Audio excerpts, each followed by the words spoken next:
one, what we're looking at is negative 3 square plus negative 2 square. The moment we square anything, it's always positive. So that's a 9 plus 4, 13. Number 2, what is the value of the digit 2 here? This is actually 2 over 100, which is a 0.02, or you just take the 2 over 100 right there. 3, what is the value of when we add 1/3? What can we add to 1/3 to give 2? Has to be 2/3. The next number in the sequence, 1, so we're adding 5, then we're adding 7, then we're adding 9, then we're adding 11. So I'm going to be adding 13.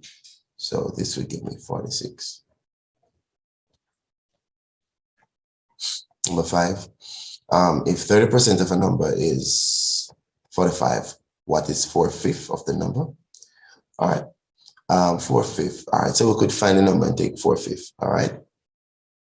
So if 30% is 45, if I divide everything by 3, I'll get 10%, which is 15. So if 10% is 15, then 100% is 150. So I could take 5/4 of that.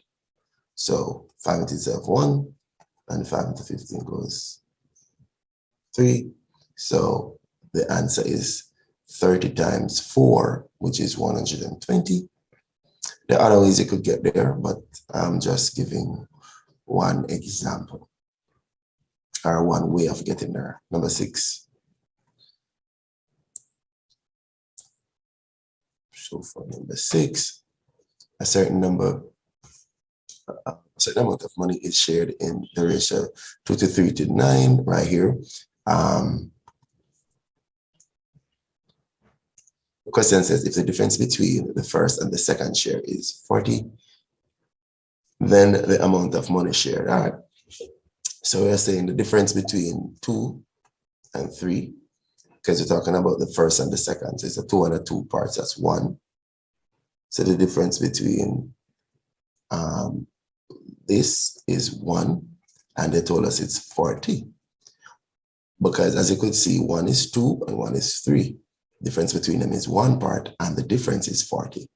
All right, I mean 1 part is 40. The total parts, 2 plus 3 plus 9, that's about 14. So then we want to multiply 14 times 40 quickly. And you want to just quickly run through this. 14 times your 40, whichever way you want to do it. All right, so this is 560. All right. If P is 2, 3, 5, 7, Q is that, we're looking at the full intersection. We're looking at number 2 is everything there. So that's it. 2. Shaded region here, everything was shaded except P, so the answer is P complement. All right. All right, this is an integer. All right, so we're saying that the element of a set, so where x, I could write this better, x is less than 10, the same x is greater than or equal to 6. All right, so, and then x is an integer, greater than or equal to 6. So we have here any less than 10. All right, so you're moving from 6 to 9. So 6, 7, 8, 9, because it's an integer.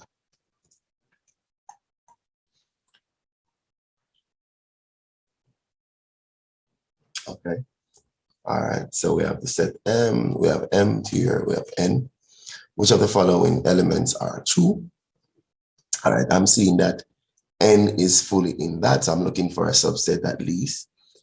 N is a subset of M, right? All right, M is a subset of N? No, it's the other way around. No. M union. Okay. M union N is N. No. M intersect N gives back N. Well, this is true because the intersection of them will be what they're sharing, and it is set N. All right, good. So the subset was not there. This is incorrect because it's the other way around. N is the subset of M, not M, the subset of M. So the answer is B, where we're saying the intersection of them would be these. And yes, it is the set N. All right. Number 11, information below. So looking at prime numbers, even numbers, and even and odd numbers right there. Which of the following set is empty?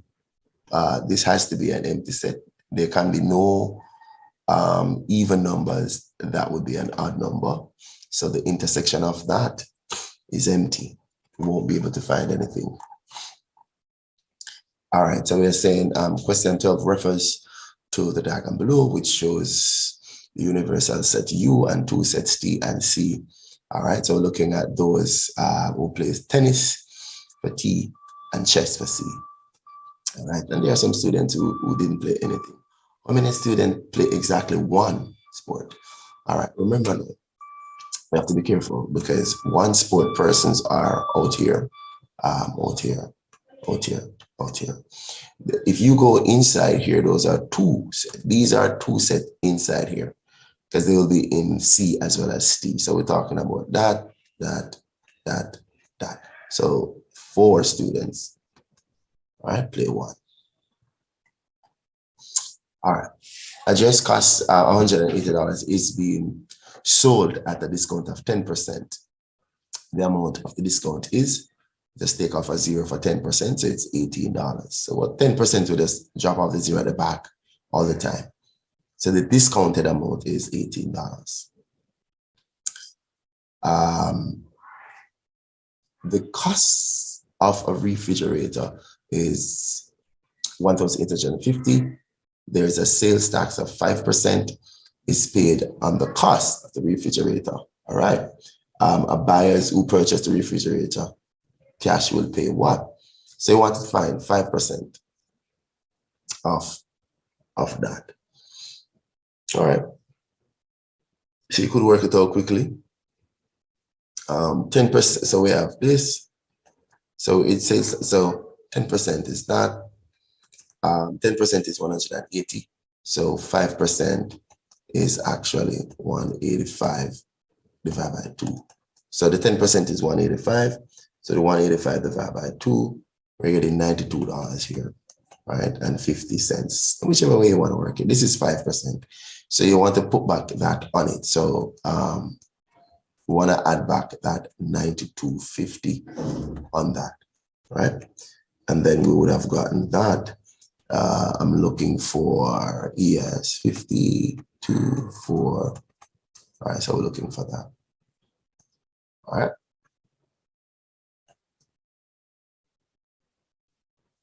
All right, good. All right, number 14, a sales, we're looking at sales of car at 11,000, a commission of 4.5 for the first 10,000 and 7.5 for the remainder.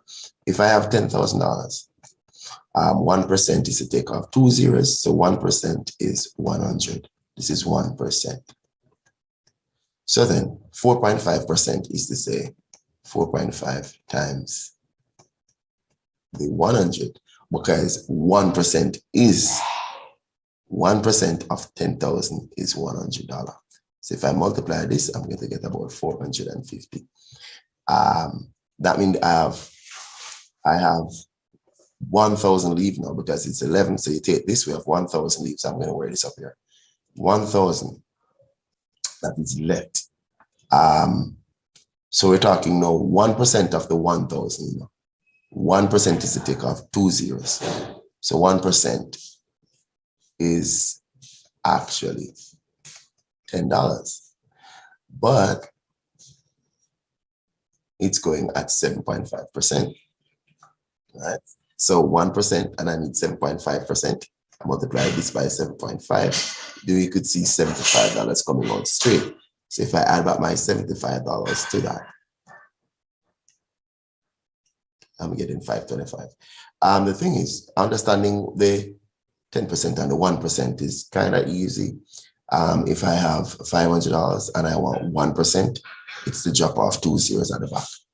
If I have $500 and I want 10%, it's to drop off 1 zero at the back. So you can use that to kind of just ease yourself into the no calculator thing, right?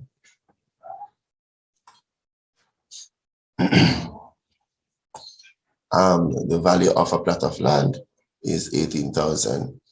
Land tax is charged at 70 cents per 100. All right, so I want to know the total land tax. So first you need to know how many hundreds you can get out of that, because it's 70 cents per 100. So we are actually getting 180. So you're going to multiply this by 70 cents. You understand? You multiply this by 70 cents. And when you do that, whatever you get, you understand, you work this out, all right? Whatever you get, you work this out. So the answer is this. So you do regular multiplication, and then take yourself out of that. All right, a man's basic salary is a basic week wage. So the basic wage is going to be a 40-hour week, 160. Overtime is time and a quarter, and he worked that on overtime. Calculate the amount of money it's going to take home for that week. First, I need to know what is regular. How would we call it? Basic rate. So the basic rate is going to be the 160 divided by the 40. So he's making $4 per hour. When you're dealing with overtime, there is actually the overtime arrangement. So he's going to get time and quarter. All right, so if we multiply 1.25 times 4, we will get $5 per hour now. And that is on overtime. So on overtime, he's making $5 per hour. So he works for 6.5 hours overtime. So we want to say 6.5 times 5. And this is about $32. I look at $32.50. All right, so this will give us $32.50. So this is the money that he made on overtime, right? That's his overtime money right there.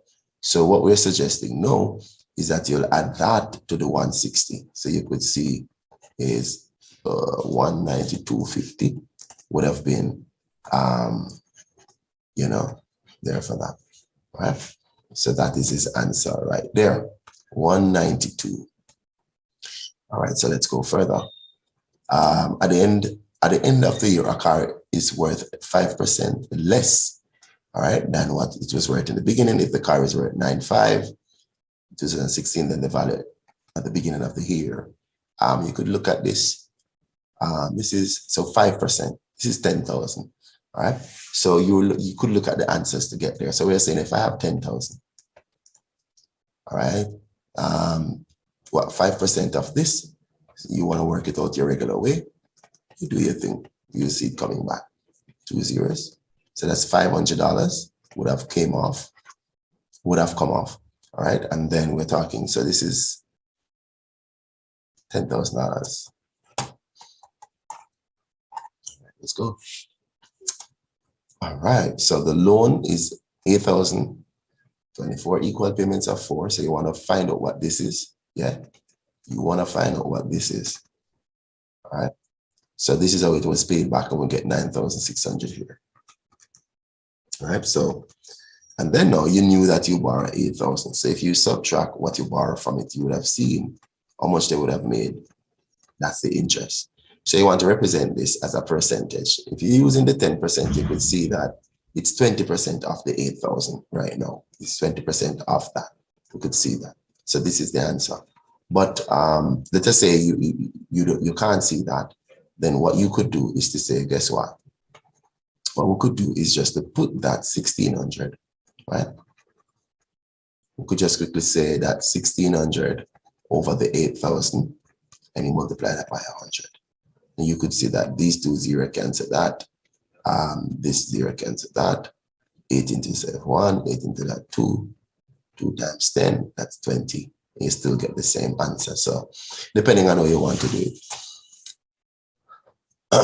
At a sale, each book was marked $3 off the original price. Daniel paid $46 for 2 books. So if you pay $46 for 2 books and each book is marked $3 off, then he got $6 off, which means that he should have paid that. So that's for 2 books. So if you divide the 52 by 2, then you would have seen that, hey, it's $26 for 1 book. And that's one way of doing it, all right? All right, so this is going to give us 6 and then x raised to the 5th, right? So the answer is A, 6 x raised to the 5th, because this is 3x squared times 2x to the 3rd. So we multiply 6 and then same power, same base, we add the power, all right? All right. All right, let's see what this is. So we have 10x minus 5 equal to 35. 35, I write 30. So 10x is equal to, bring this across or add that to both sides. Yeah. So we have 40 and x is equal to 10. 4. X is equal to 4 right there. This. When twice a number is subtracted from 7, right? So let me call the number x. So I have 7. So when twice a number x is subtracted from the 7, and the result is multiplied by 3. So the result is that it's multiplied by 3. The answer is 33. So if you notice, I'm putting this in reverse order. Twice a number, oh Lord, twice a number, wrong thing, this. So when twice a number is subtracted from 7, the result is multiplied by 3. The answer is that, all right? So they're asking what is the original number. No problem, we set up the thing, do your regular maths. Distribute 21 minus 6x equal to 33. We're going to minus the 21. So we're going to take the 21 from here. So we're going to get 1, 2, we get 12, and divided by negative 6. X is equal to negative 2. Negative 2, negative 2. X is equal to negative 2, right? Yeah. You could try it for yourself if you want. All right, so x is equal to negative 2 right there. All right, let's go. All right, so given that 3 asterisk 6 is 12 and 2 asterisk 5 is 9, then A asterisk B is what? We're saying which one of these? Guys, we can just simply try these. Look at them. I'll try this one right now. 2A plus B. All right, so is this correct? 2A plus B. 2 3s, 6 plus 6, 12. 2 2s, 4 plus 5, 9. So the answer is 2 times the first number. So basically then this is saying that A asterisk B is going to give you 2 times A plus B. All right, so basically that's what is going on right there. So a lot of times you can use your answers and then get the answer. All right, if x equal to minus 2, 3 equal to that and that. So we're going to set up this. We're saying that x, which is negative 2 over 3 raised to 2, this is going to give me 4 over 9. All right, so the 2 is at the top. All right, 4 over 9, where is that? 4 over 9. All right, so we have to look out. All right, so this, we have this. So what we're going to do is to, it's an exponential equation. I'm going to just change these to exponent so that we could see what's going on. All right, so I simply change out the 9 into 3 square because I'm going to be using that. So basically, if I rewrite what I would have this. But when you multiply the same base, you add their powers. So we have 3 to 2 plus x. This is one of the ways you could work it. When we have the same base, we could drop them. So basically we have 2x plus 1 is equal to 2 plus x. Gathering the x is on one side, so I'll have 2x minus x, and that is basically subtracting x from both sides if you want to look at it like that. And then we have a 2 minus 1. So basically I have x is equal to 1 straight away. All right, so 1 working and I get the answer and I'm gone. All right, so x is equal to 1. All right, let us go to 27. 27 says, given that a is equal to 1, 3, negative 3, 3, 0, 5, and then 3a is equal to multiplying everything by 3. So we're looking for 3, we're looking for 9, and negative 9, 9, 0, 15. So I'm looking for that and I see it right there. All right, so the discriminant of a identity matrix, we need to know what the identity matrix is. 1, 0, 0, 1. The discriminant is to take the product of the leading diagonal, subtract the product of the non-leading diagonal, which is in green. So I'm just going to say 1 times 1 minus 0 times 0, and then we have 1. So the determinant is 1, right? Yeah, all right. So identity refers to the following vectors. So we have vector P and Q. So we subtracting. When you subtract vectors, what you actually do, so if I'm subtracting vector P minus Q, basically what we're going to do is to add the inverse of the other vector, because in vectors you can't really subtract because vectors keep adding distances as you walk. All right, so we're going to say, all right, vector P is 3, 7, and then I'm going to be adding the inverse of the other one. That means a 2, negative 5. All right, so basically, as we say, we don't subtract vectors, we have to add, but you add the inverse of the last one. So now we're looking at 5, 2. So I'm looking at 5, 2. So this is the answer.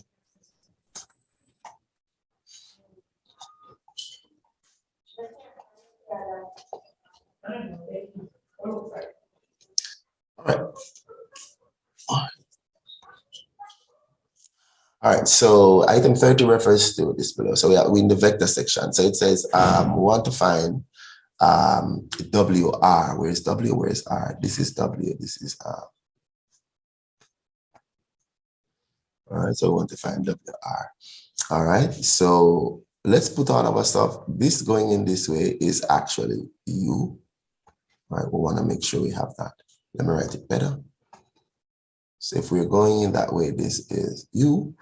And then if you're coming this way, it's V.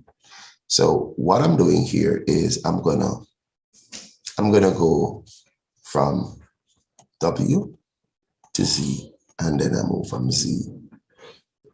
So I'm gonna follow that flow. From W to Z is the same thing as X, is the same thing as this, which is U.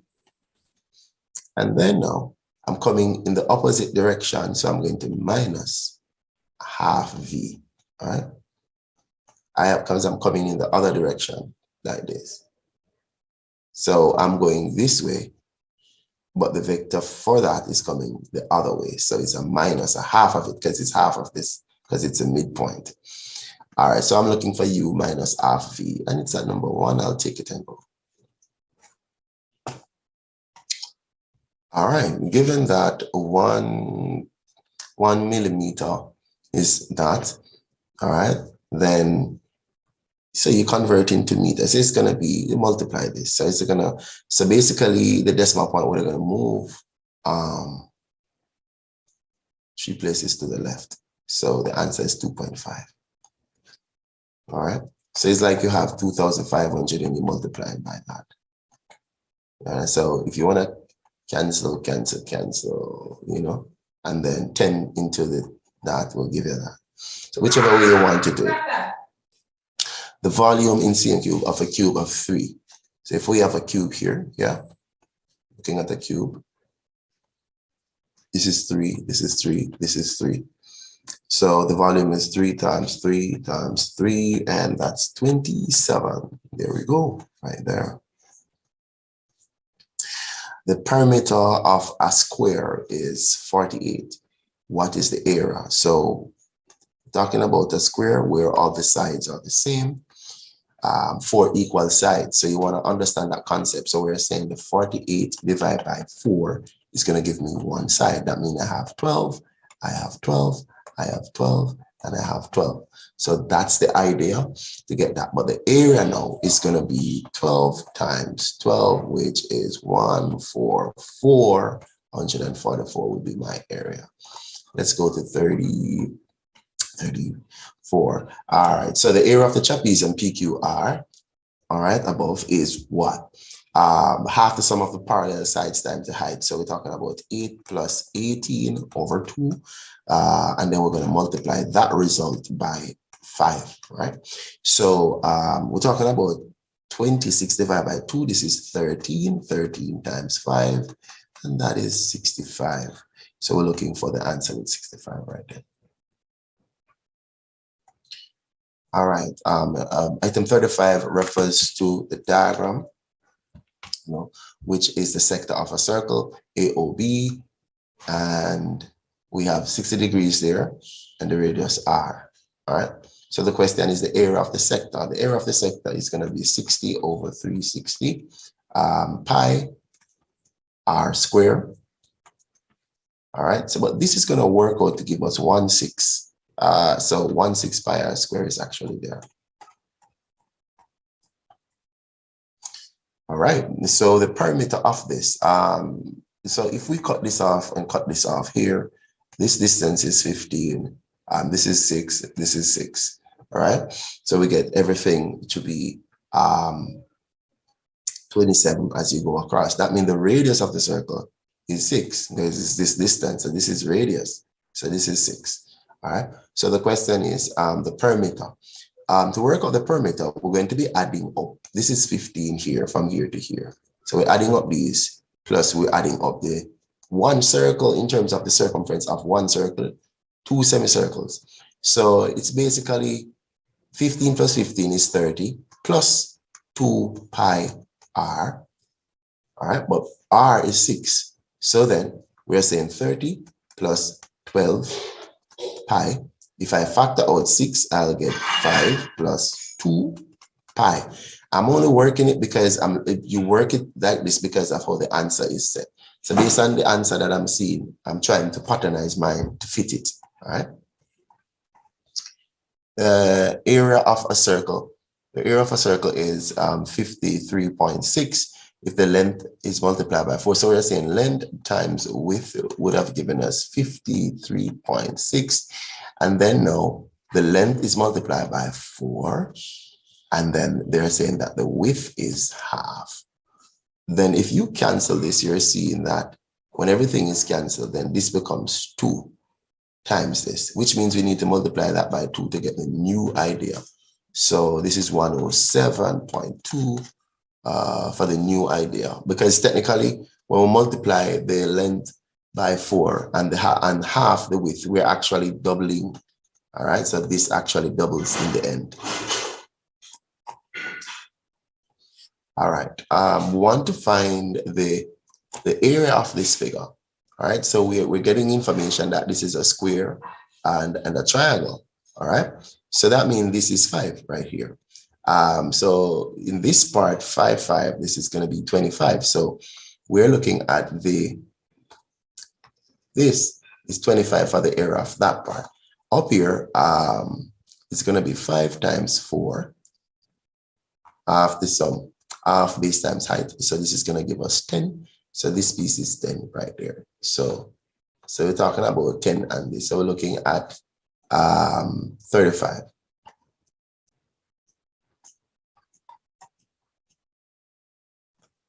Looking at 35. We're looking at 35 there. All right, so the number so reading this, it says 39 and 40 refers to the distribution there, frequency distribution of the average mass and so forth. All right, the number of children who have a mass less than or equal to 40 is everybody here, because you're seeing the information being given here. So it's adding these two things here, we'll get 68.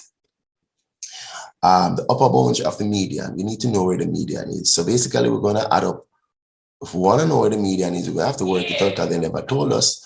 So we're going to add up everything here. 28 plus 40 plus 12 plus 34 plus 18. We want to add up that and find a way to get the median. So when we add those up, we're actually getting, let me just check this quickly. Okay. All right. All right. So that's 132.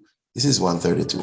Normally, how I do it, I add 1 to this divided by 2 to give me the position where the median lies. So the position of the median is at 66.5. This is not the answer, but this is going to help me to check. So what I'm going to do is a cumulative check going in the 2 directions. So I'm going to do a cumulative check coming this way. All right. So whenever I reach 66.5 or pass it, right there, I'll stop. So 28 does not reach, but when I add 40 to this, it's telling me that this is where it is, because we would have passed the 66 coming this way. Let me change the marker to come the next direction. If I'm coming this direction, 18 plus that, that's about 52, 52 plus that, plus the 12, that's about 64. We're still not there, but by the time I add the 40, I'm there. So it's telling me that this is the position. That means the median is in this class. But all they want is the upper boundary of the median class. Upper boundary, if we have 31 to 40, we add 0.5 to that. So it's 40.5 is the median for that class. Is the upper boundary for the median class. All right, we're looking at a case where Miss Clark arranged 15 test scores. All right, so this is the thing, 15 test scores in order of size. And then she select the 8th one. If she select the 8th, if we have 15, like 1 to 15, all right? So basically, we'd have 7 on that side, 7 on that side, all right? 8 is in the middle here, as in the 8th term. So we'd have 1 to 7 here, and then we'll actually have 9 to 15. So 8 is in the middle. That's what we're saying, the middle. So it's the median that she actually found, the 8th. So the middle of 15, we're saying that 7 is on one side and 7 on the other side. The 8th term is your median, all right? All right. The pie chart below, the scale shows we're talking about some hours of studying, all right, for the different subjects, all right? So the question says the amount of time spent studying mathematics is approximately what? This is actually 90%, near 90%. So 90% is a quarter. Quarter of 12 means to divide by 4, we'll get 3, because that's math. So we're talking about 3 hours and approximate. 43. If the mean of 4 numbers, all right, so the mean of 4 plus 8 plus x plus 12, when you divide this by 4, they're telling us that the answer is 10. So basically, set it up. This is how you find the mean. Then we're going to multiply both sides by 4. So 4 plus x plus that plus 12 is 40. So all we need to do is add up these numbers. So we're talking about 12 plus 12, that's 24, yeah? So x is equal to 40 minus 24, and the answer is going to be 16. 40 minus 24, and then the answer is 16. All right, let's go. All right, so 44 refers to the following table. This is the following table of results of 100 persons that were surveyed. So from major ethnic groups. All right, so we have this. Respondents are interviewed about their. All right, let's go. So attitude towards mathematics, that's what's going on here. And we have P, and we have R, and we have the total. The question says a respondent is selected at random. What is the probability that he has positive attitude towards math? Positive attitude is a total of 37. So you're talking about 37 over 100. And as a decimal, it's going to be 0.37. Positive attitude. Right? So here is positive. Different ethnic group, but randomly speaking, we're talking about a total of 37.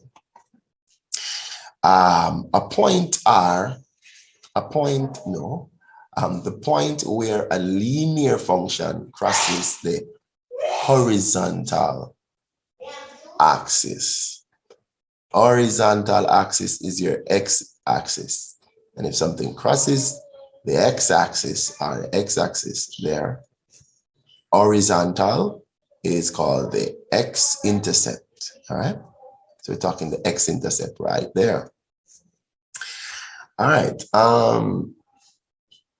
the equation of a straight line which passes through the point 0,5, that means this is C, this is the y-intercept there, and has a gradient 4. All right, so it's going to be y is equal to 4x plus 5.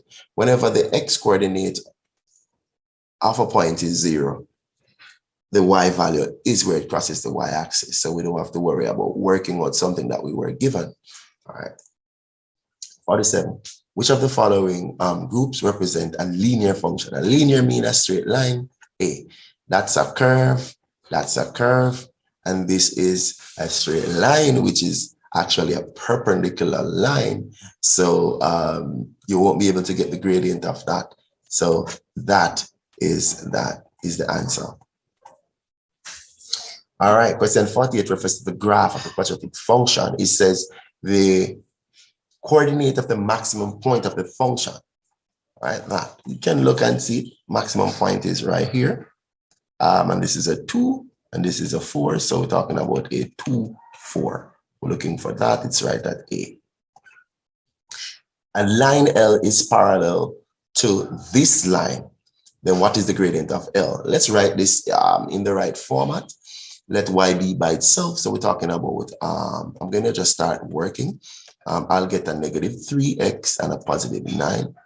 Because I'm bringing everything across. So the 9 becomes positive over there and the 3x becomes negative. Then I'm going to divide by negative 7. So you could see the negative 7. So this is positive 3 over 7. When the two negatives clash here, when these two negatives clash here, we get positive. So the answer is positive 3/7, which is this. So the answer is C. Looking for the answer there at C. All right, so we want to find g of negative 6. So we're going to drop this in. We want to drop this in. I want to drop this in. This is negative 42 minus 3 over 5. This is minus 45 over 5, and this is a negative 9 right there, right? All right. The range of values of this is x to the third. All right. So when we plug in 2, we're going to get negative 8. When we plug in negative 1, we're going to get negative 1. When we plug in 0, we'll get 0. Then 1 give us 1, 2 give us 8. So I'm looking for these values as we go, and here it is.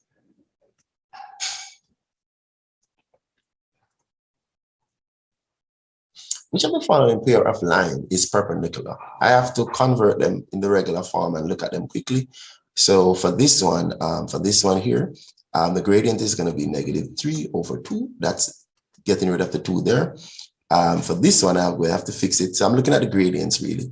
I'm going to have to fix this. So I'm looking at negative 2y. This is going to equal to negative 3. And then I'm going to divide by negative 2, divide by negative 2. So this one is positive 3 over 2. All right. But I'm still getting 3 over 2. So this don't work. That's not going to work. These two are parallel, not going to work. All right. So let's check out this one. This is a negative 4 already. All right. But what will this one be? I think this is the answer. So let's go. This one, the gradient is a negative 4. Let's hold that. Gradient is a negative 4 for this. I'm going to have to work out this one here. I have 4y equal to x plus 1. I'll divide by 4, divide by 4. So basically the gradient is positive a quarter from this one here.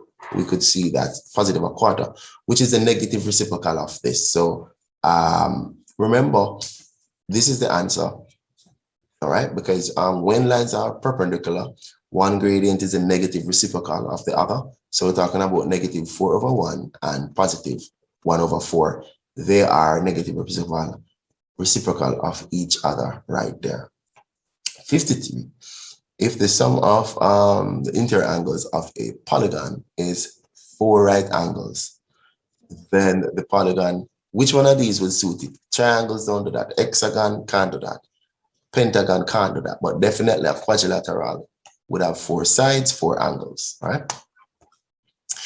All right, 54 refers to the following: transformation. Well, looking at this, I'm seeing a reflection, where this is the mirror line right there. So this is a reflection going on right there. 55. The angle at X, well, total interior angle of a triangle is 180.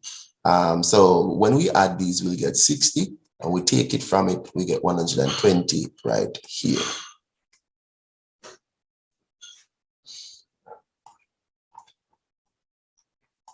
All right, so let's go. We're talking about the pair of similar. So we're told that they're similar. So if you look, you're seeing the relationship with the corresponding sides right there. So there is a half to get there, R. So you have to come here in the arrow, but if you're going the other way, it's a ×2. So depending on how you want to look at it, but basically the smaller one is half of the bigger one. So MO is corresponding to AC. So the linking is a half of the 7. You could have a 7/2, or in decimal, it's 3.5. So this is 3.5 because it's a half of the other one. So you're seeing that you made the link with something known, corresponding sides that are known, and then use it to work out other things that they're asking. 57. The image of the point P, which is 1, 1, under the translation is this. So in other words, we're saying that P, which is 1, 2, plus the translation, which is XY, gave us -5, -4. That's what we're saying. All right, so what could we add to this to get that? All right, so we're seeing where that could be a -6, -6, because just looking at it, or what we could do is to say T, which is XY, is going to equal to -5, -4, and then you're going to -1, 2. So yeah, you're doing regular maths. So we're talking about -6, -6 here, which is a regular maths. Because if this is P prime and you're transposing for T, this, you're going to subtract that from the other side when you go over. All right, so here it is, you get that and you move on. In other words, you know, what we're saying, 1, 2 plus -6, -6 will give us -5, -4. A plane flying, 58, a plane flying in direction of 45 degrees. So here it is, and the plane is flying in, so this is bearing, this is the north, and it's flying at 45 degrees like that. So this is the angle, 45 degrees. All bearings are from the north, right, after the point. And then now it changes course and fly 135. So all bearings are from the north.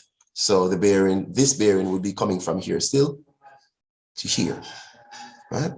So, and this is 135, meaning that turning is 135 degrees. So the question is saying, no, through how much degree did it turn? All you have to do is to say 135, subtract 45, and definitely this is 90 degrees. That means this angle right here that it turned was a 90. So it turned through 90 degrees. That's what the question really was asking. All right, let's go for 59. 59 says, a surveyor sets up his instrument 12 meters from the foot in the record. All right, this is a surveyor. So you look at that, the surveyor is 1.6 tall and he's standing, you could see 12 from that. So let's see what the question is. Let's see what the question is. An estimate of the height of the building can be obtained by what? If I want to find the height of the building, I'm going to need to find this. Let me just color this. I'm going to want to find this distance here. And then I'm going to add that to the height of the map. All right. Now I can now you do some quick math, because this 12 here is 12 here. So this 12 is 12 here. And I have an angle, so I could find that. So I could say the tangent of the 40 degrees is equal to, let us say I call that X, which is from here to here, right? So we're saying that is going to equal to X over 12, which means X is equal to 12, the tangent of 40, that is the X. So I want to add this concept, which is I could put it here. Let me put it there. What I'm saying is, let me put that right there. So that I just found out that this that we have here is 12 tan 40. That is that distance. And I want to add that to 1.6. So I'm looking for 12 tan 40 plus 1.6. 12 tan 40, 12 tan 40, 1 point this. 12 tan 40 plus 1.6. There it is. So this is a plus right there. So that's that. Last question. Last question.